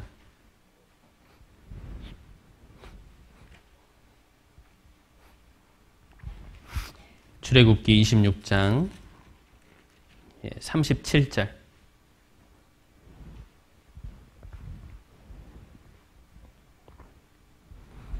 출애굽기 26장 37절입니다. 같이 읽겠습니다. 그 문장을 위하여 기둥 5을 조각목으로 만들어 금으로 싸고 그 갈고리도 금으로 만들지며 또 그 기둥을 위하여 받침 5을 노수로 부어 만들지니라. 예. 자, 여기에 등장하는 나무가 있죠. 뭐가 있습니까? 어떤 나무죠? 조각목이라는 나무입니다. 조각목. 그죠? 이 조각목은 성경 속에 나오는 나무인데요. 우리나라 나무로 따지면 아카시아 나무 같은 겁니다. 사막에서 이제 이스라엘 백성들이 하나님께서 성막을 만들고 성막에 쓸 기구들을 만들려고 하실 때 나무가 필요하잖아요. 근데 그때 사막에서 구할 수 있는 나무 중에 하나가 바로 이 조각목, 시띠임 나무라고 불리는 나무며 아카시아 나무라고도 불리는 나무입니다. 예. 근데 이 조각목, 이것은 사막에서 살았기 때문에요. 이게 가구나 어떤 상을 떡상 같은 거 이런 거 만들거든요. 근데 이 나무는 시간이 지나면 어떻게 되냐면 뒤틀어져요. 나무가. 여러분 상이 있으면 뒤틀어지면 쓸 수 있습니까? 없습니까? 못 쓰죠. 아무것도 놓지 못하잖아요. 올려놓지 못하잖아요. 이 상이라고 하는 것은 딱 반듯하게 있어야 됩니다. 그런데 이 조각목을 이제 성막에 있는 기구들을 만드는데 이것이 틀어지지 않기 위해서 하나님께서 보완책으로 주신 것이 뭐냐면 금으로 싸는 거예요. 희한하게도 금으로 싸면요, 이 나무가 틀어지지 않는 겁니다. 자, 이거 다시 한번 읽어볼게요. 그 문장을 위하여 기둥 5을 조각목으로 만든다 그랬죠. 그걸 뭐라고 싸라고 말씀하셨습니까? 금으로 싸고. 예, 금으로 싸는 이유는 뭐냐면 나무가 틀어지기 때문에 그런 거예요. 근데 이것을 붙잡아주는 것이 무엇이냐? 금이다라는 겁니다. 이 금은 무엇을 뜻하느냐? 바로 성령을 뜻하는 겁니다. 예. 우리 그리스도인이 사실은 조각목과 같은 사람이에요. 그렇죠? 내가 그리스도 안에서 죄사함을 통해서 구원을 받았지만 그 죄가 내 속에서 떠나갑니까? 아니면 계속 있습니까? 우리가 인생 가운데 구원을 받았지만 내 속에서 죄는 끊임없이 올라와요. 하나님은 나를 통해서 분명히 역사하시고 완전한 삶을 원하시는데 육신이 있기 때문에요. 이 죄가 계속해서 오면서 내가 마치 그 조각목으로 만든 성전의 기구, 떡상들이 틀어지는 것처럼 죄가 올라와서 내가 삐뚤어진다 그 말이에요. 그렇죠? 그때 하나님께서 금으로 싸시는 겁니다. 그 금이 무엇이냐? 바로 하나님이 주신 성령이에요. 성령님이 내 안에 오시면 내가 틀어지려고 하는 것을 막아줘요. 무엇으로? 성령의 힘으로, 말씀으로, 하나님 앞에 송사함으로 내 생활을 탁 붙잡아준다는 겁니다. 그래서 우리는 성령에 붙들리는 나무가 돼야 돼요. 성령. 하나님의 말씀에 붙들리는 나무. 예. 말씀을 통해 공급함을 받고 그 성령에 붙들렸을 때 우리가 틀어지지 않고 반듯하게 유지할 수 있는 겁니다. 우리의 속에는 악이 있어요. 죄의 기질이 올라옵니다. 그런 우리를 통해서 하나님이 하시고자 하는 것은 우리를 통해 열매 맺고 주 안에서 주님의 일을 할 수 있도록 해주시게 되는 거예요. 그런데 우리의 육신은 자꾸자꾸 틀어지게 하는 겁니다. 그때 성령의 힘을 붙들어야만 우리가 틀어지지 않고 주 안에서 온전하게 신앙생활을 할 수 있는 겁니다. 그런데 이 조각목이라고 하는 거, 이것이 좀 특징이 있습니다. 이 조각목의 특징은 방금 말씀드렸던 것처럼 어떤 기구를 만들면 틀어진다라는 거예요. 그런데 이 나무는요, 사막에 살고 있습니다. 이 나무를 이제 뿌리 깊은 시띠임나무 들어보셨죠? 라디오 방송도 우리 교회에서 하고 있잖아요. 이 나무는 기네스북에 올라가 있는 나무가 있습니다. 뭘로 기네스북에 올라가느냐? 뿌리가 깊은 걸로 올라가 있어요. 땅 속으로 뿌리를 내리는데요. 기네스북에 올라간 시띠임 나무의 뿌리가 무려 2km라고 합니다. 2km. 왜 그렇게 뿌리를 깊이 내렸을까요? 사막에서 살아남기 위해서. 물이 있는 곳까지 계속해서 뿌리를 내는 겁니다. 사막에서 살 수 있는 이유가 무엇이냐? 뿌리를 깊이 내려서 수분을 공급받고 있다는 거예요. 사막에서는 뿌리가 얇으면 금방 죽습니다. 하지만 이 시띠나무는 깊숙이 뿌리를 박는 거예요. 우리는 어디에 뿌리를 박아야 됩니까? 그리스도 안에, 말씀 안에, 하나님 안에. 여호와의 집이 물가라고 했습니다. 그 물가에 우리는 뿌리를 깊이 박아서 성령을 통해 그 말씀을 공급받는 거예요. 공급받는 자는요, 더위가 와도 걱정이 없습니다. 가뭄이 와도 걱정이 없어요. 사막 한가운데 있을지라도 공급함을 받는다면 걱정이 없어요. 우리는 주 안에서 성령에 붙들린 자가 돼야 되며 뿌리를 깊이 내리는 나무가 돼야 됩니다. 주님께서 원하시는 것이 바로 그겁니다. 자연을 하나님이 창조하신 이유는 그 자연 안에 하나님이 그 능력과 솜씨들을 우리에게 보여주고 있다는 거예요. 그 자연을 볼 때마다 우리는 하나님께서 교훈하시고자 하는 것들을 생각해야 됩니다. 하나님께서 나무를 창조하시며 그 나무 가운데 우리 인생들에게 혹은 또 그리스도인들에게 교훈받아야 할 내용들을 이렇게 새겨두고 계시잖아요. 그렇죠? 우리가 삶 가운데서 이 자연을 바라볼 때마다 하나님께 감사하고 또 그 감사함을 통해서 교훈을 받아야 되겠습니다. 그래서 우리가 성령이 우리에게 오시고 또 성령이 내 안에 계시면 우리는 주 안에서 계속해서 신앙생활을 온전하게 할 수 있는 겁니다. 신약 성경에도 보면 예수 그리스도께서 붙잡히시던 날 밤에 제자들이 그 예수를 붙잡으러 온 그 사람들을 보고 다 도망갔죠. 그렇죠? 그때는 믿음을 배반했고 하나님 앞에 비겁한 자들이었습니다. 그런데 그들이요, 변하게 된 계기가 있어요. 왜 그들이 겁쟁이였던 사람들이 갑자기 사람들 앞에서 당당해지고 말을 잘할 수 있었을까요? 성령을 공급함을 받았기 때문에 그랬습니다. 사도행전 2장에 보면 성령이 불처럼 내려왔고요. 그 불을 받았어요. 그게 바로 성령이었습니다.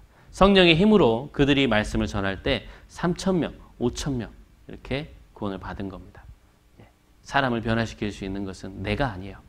하나님의 말씀이며 성령의 힘입니다. 우리가 신앙 가운데서 부지런히 주의 일을 할 수 있도록 이끌림을 받아야 되는 거예요. 그때 힘을 낼 수 있습니다. 근데 우리가 이제 나무로서 삶을 살아가야 하는데 우리가 나무로서 뿌리를 깊이 내리고 주 안에서 열매를 맺어야 하는데요. 이것을 방해하는 것들이 있다라는 겁니다. 그렇죠? 왜 우리가 뿌리를 내려야 되는 것도 알고 열매를 맺어야 되는 것도 알고 향기를 내야 되는 것도 아는데 왜 우리는 그렇게 하지 못하고 있을까? 내 삶과 내 주변 가운데 뿌리 내리는 것을 방해하는 것이 있다라는 겁니다.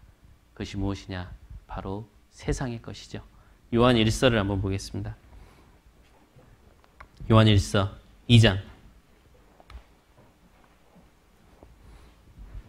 요한 1서 2장 15절.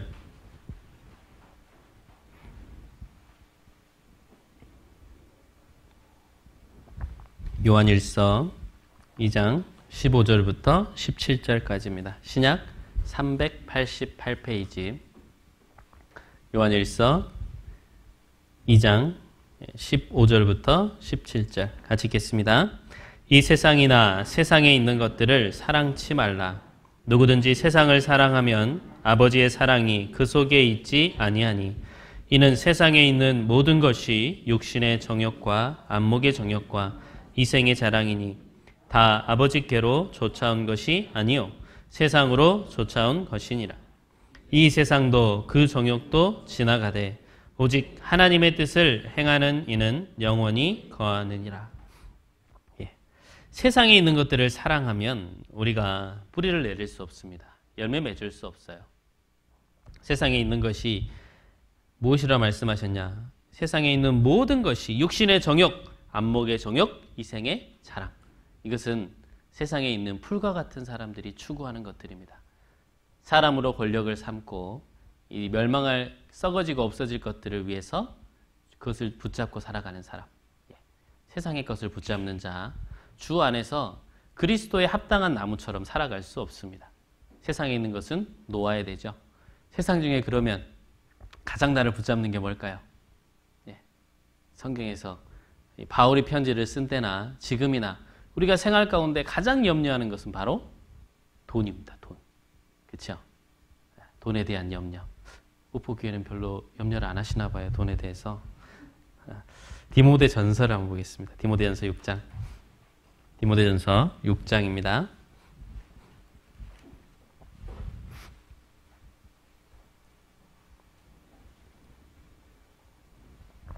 디모데전서 6장 10절.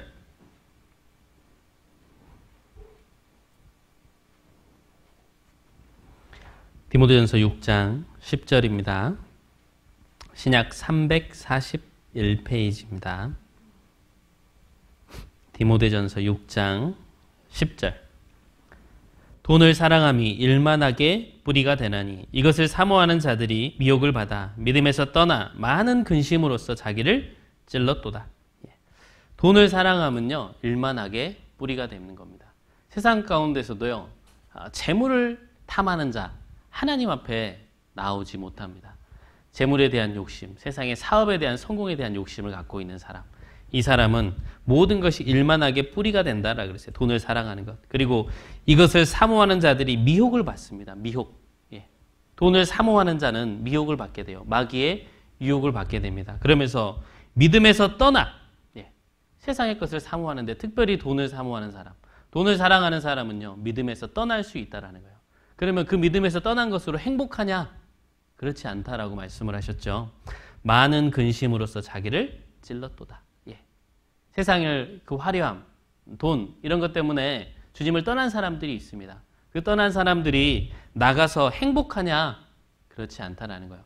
많은 근심으로써 자기를 찔렀도다. 세상의 것 추구하면 좋을 것 같지만 결국은 그 근심이 자기를 계속 찌르는 겁니다. 그래서 9절에도 이렇게 말씀하셨죠. 부하려 하는 자들은 시험과 올무와 여러 가지 어리석고 해로운 정욕에 떨어지나니 곧 사람으로 침륜과 멸망에 빠지게 하는 것이라. 부하려 하는 자들, 시험, 올무, 여러 가지 어리석고 해로운 정욕에 떨어지게 되는 겁니다. 그럼 그리스도인은 어떤 마음을 품어야 하느냐? 6절에 말씀하셨죠. 6절 같이 읽겠습니다.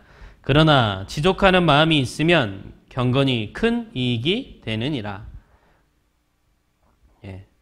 그러나 그랬습니다. 지족하는 마음. 돈을 사랑하는 것이 아니라 내가 가진 것에 만족하는 겁니다. 비록 넉넉하지는 않지만 이만큼 내가 살아갈 수 있는 것에 허락해 주신 하나님께 감사하는 거죠. 이게 바로 지족하는 마음입니다. 그러면 어느 정도가 지족하는 거냐? 그것을 성경에서 말씀을 하고 있죠. 8절은 같이 읽어보겠습니다. 우리가 먹을 것과 입을 것이 있은즉 족한 줄로 알 것이니라. 뭐라 그랬습니까? 먹을 것과 입을 것이 있은즉 족한 줄로 알 것이니라.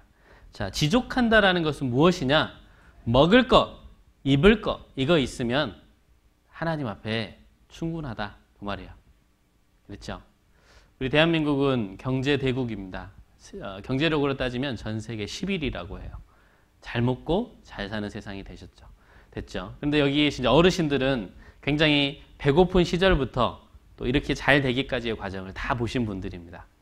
그런데 하나님께서 지족하는 세상의 기준이 아니라 하나님께서 말씀하신 지족하는 기준은요, 먹을 거 하고 입을 거 있으면 그거면 됐다.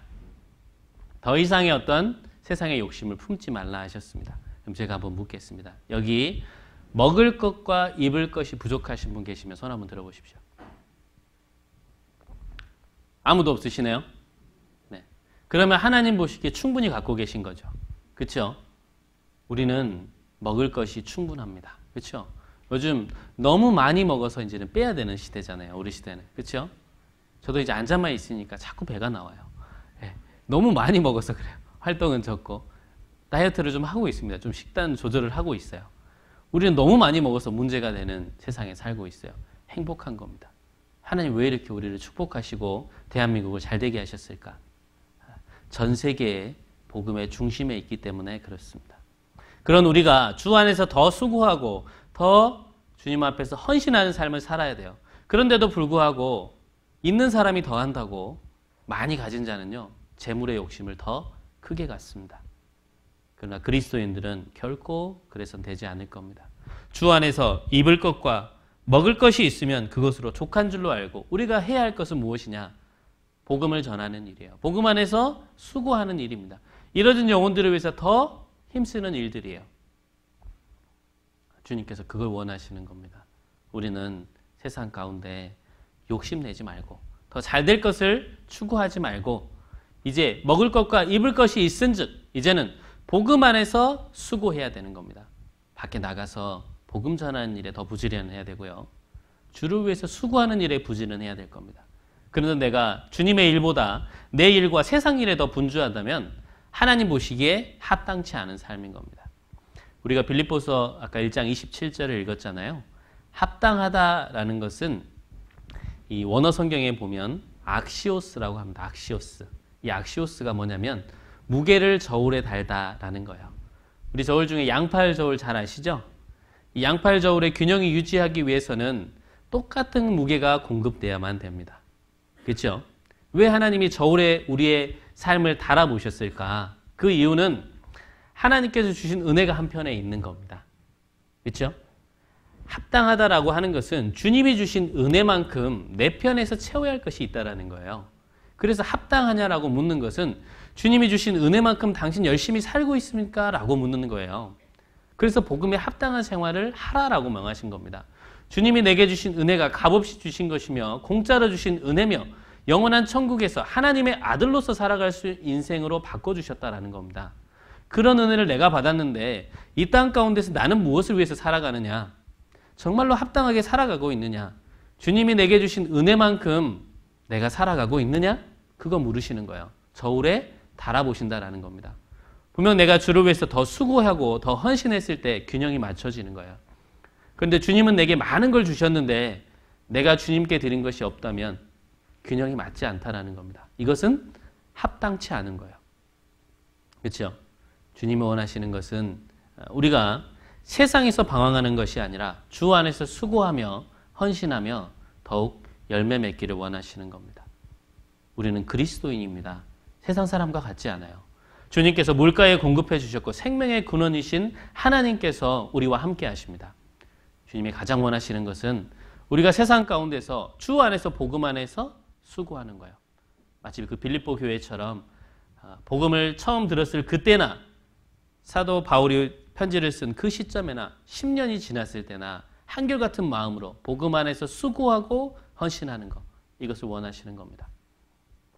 그래서 우리가 하나님이 허락하신 이 세상에 나무로서 살아가고 있습니다. 우리는 여호와의 집에 심기온 자예요. 하나님의 집에 심기었고 교회 안에서 공급함을 받고 있습니다. 그런 우리를 통해 하나님이 원하시는 것은 더욱더 열매 맺는 삶을 원하세요. 그 열매 맺는 삶을 통해 하나님께 많은 사람이 돌아오기를 원하시는 겁니다. 우리 후포 지역에 아직도 이뤄진 영혼들이 많습니다. 그렇죠? 이 대강당이 넘치도록 차서 또 새로운 교회당을 준비할 수 있을 때까지 우리는 주님께 계속 수고해야 됩니다. 특별히 이번에 학예 수양회 잘 다녀오셨죠? 예, 학예 수양회 믿음관 보고 어떠셨습니까? 마음이? 예, 싫으셨어요? 뿌듯하셨죠?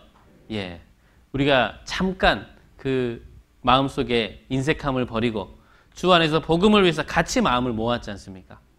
그것을 통해 하나님이 크게 역사하셨죠. 우리의 물질이 세상에 쓰여진 것이 아니라 주를 위해서 쓰여졌을 때 복음 안에서 더 큰 역사가 일어났습니다.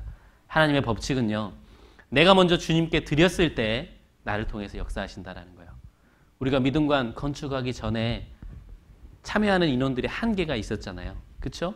그런데 우리가 수고하고 헌신하며 더 넓은 집을 마련하니까 역대 최고로 많은 인원이 온 수양회가 됐지 않습니까?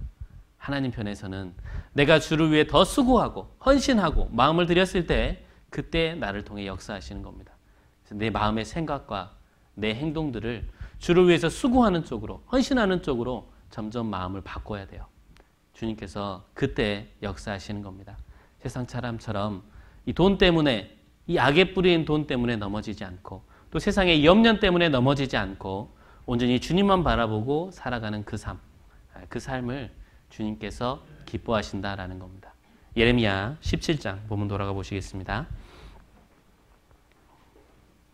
예레미야 17장입니다.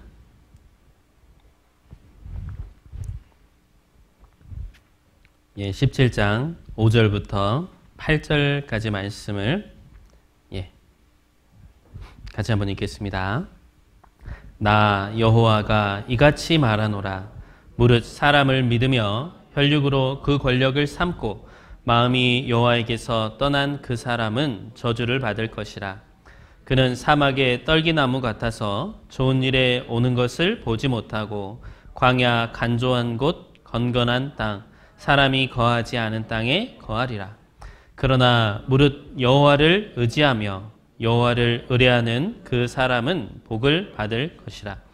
그는 물가에 심기운 나무가 그 뿌리를 강변에 뻗치고 더위가 올지라도 두려워 아니하며 그 잎이 청청하며 가무는 해에도 걱정이 없고 결실이 그치지 아니함 같으리라. 오늘 우리가 나무에 대해서 교훈을 배웠습니다. 세상에 있는 사람들은 사막의 떨기나무 같다라고 말씀을 드렸고요. 우리 구원받은 그리스도인들은 물가에 심기운 나무라고 말씀을 드렸습니다. 생명의 근원이요 생수의 근원 되시는 하나님께서 우리와 함께 하시기 때문에 우리는 나무로서의 삶을 살고 또 그 안에서 뿌리를 깊이 내리고 열매를 맺었을 때 주님께서 기뻐하시는 겁니다. 의인은 종려나무이며 또 감람나무 또 백향목처럼 열매를 맺고 또 향기를 내는 나무가 돼야 됨을 말씀을 드렸습니다. 그래서 우리가 자연을 바라볼 때마다 특별히 가을 나무를 볼 때마다 우리가 하나님께서 우리에게 주신 교훈들을 한 번 더 생각해 보시고 또 단풍을 우리 눈으로 또 직접 볼 수 있는 것, 이것이 바로 하나님이 주신 최고의 축복이다라는 것을 기억하시고요. 항상 감사하는 마음으로 사셨으면 좋겠습니다. 그래서 이 후포 지역에 더 많은 영혼들이 주님의 품으로 돌아올 수 있도록 우리가 더 힘쓰고 더 복음을 전하는 데 마음을 모아서 주 안에서 정말로 열매가 많이 맺어지고 또 주님께 칭찬받는 그런 후포 교회가 됐으면 좋겠습니다. 기도하고 마치겠습니다. 사랑과 자비가 풍성하신 아버지 하나님 감사합니다. 우리를 구원해 주시고 또 이 땅 가운데 복음 전하는 자로 주 안에 남겨두셨습니다. 주님께서 우리를 부르셨고 또 우리와 함께 하심을 잘 알고 있습니다. 저희들 더욱 주 안에서 복음을 위해서 수고하며 헌신할 수 있도록 도와주시고 또 오늘 나무를 통해서 교훈을 받은 것처럼 협력하고 또 열매를 맺고 또 성령에 이끌리고 향기를 내는 나무가 될 수 있도록 도와주시고 주 안에서 정말로 수고하며 헌신하는 가운데 이뤄진 영혼들이 더욱 주님의 품으로 돌아올 수 있도록 이끄시고 또 복음 안에서 하나가 되도록 마음을 모아주시옵소서. 11월에 있는 대집회를 위해서 저희들 더욱 마음을 모아 전도할 수 있도록 도와주시고 합력하고 수고하는 가운데 많은 믿음의 열매가 맺어지도록 끝까지 주님 함께해 주시옵소서. 또 오늘 여러 가지 사정상 함께하지 못한 형제 자매님들 계신 줄 압니다. 어디 계시든지 주님께서 붙드시고 또 그 발걸음 인도하셔서 다음 교제 때는 또 함께 모일 수 있도록 도와주시고 끝까지 도와주시옵소서. 무엇보다 또 교회를 위해서 수고하시는 황영수 목사님 주님께서 능력과 지혜를 더하셔서 교회와 또 복음을 위해서 더욱 수고하실 수 있도록 도와주시옵소서. 또 이 시간 이후에 남은 일정도 온전히 아버지 하나님께만 의지하오며 언제나 우리를 사랑하시는 고마우신 예수님 이름으로 기도드렸습니다. 아멘.